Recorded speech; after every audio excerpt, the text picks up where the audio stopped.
Hi everyone, my name is Laurence and I'm the ecologist in the Western Arctic Field Unit with Parks Canada, and we're here in the gorgeous North Slope just by Sleepy Mountain.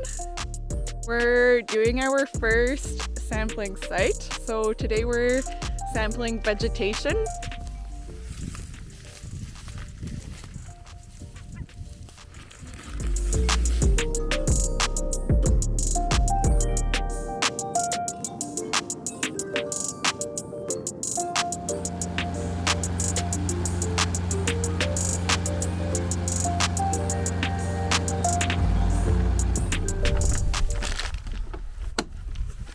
And what are we collecting here?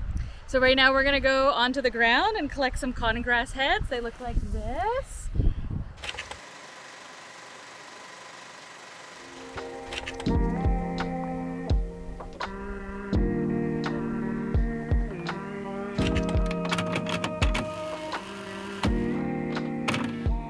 All right, Colleen, you're talking the big talk, but show us your technique for picking cotton grass flowers. Yeah, so it's to pull and use my knuckles and to grab a bunch at the same time.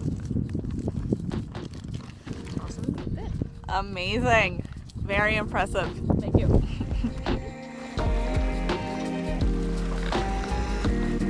The Curragh as a whole, when they come together on the Yukon North Slope and on Alaska North Slope. And the last estimate was done a few years ago, and it was over 220,000 animals.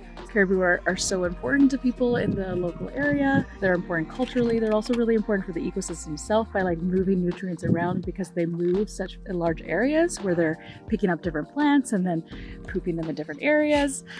So they're actually creating a nutrient cycle with the way that they move. They also shape the landscape. So in areas along the mountains, you'll be able to see their line drives, because they've been in this areas for thousands of years. They've been walking the same routes, which is just incredible.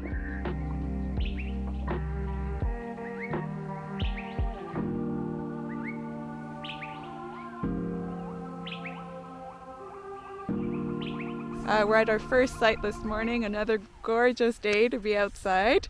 And today we've come across a species we didn't see at all yesterday. It's horsetail. It's all these tiny sprouts you see coming from the ground. Now this is still we're still very early in the summer. Are these the horsetail? There's so many of them. Oh my gosh! Welcome to the world, little guys. Look at them all.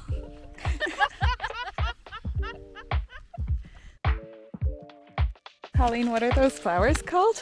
These ones there that you just took a photo of? Yeah. Anemones. Wow. Can you say that 3 times fast? Nope.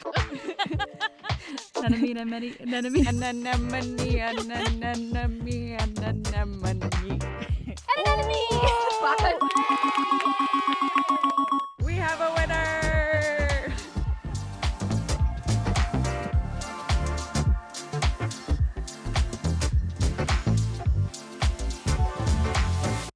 So temperatures in the Western Arctic are warming faster than anywhere else in Canada.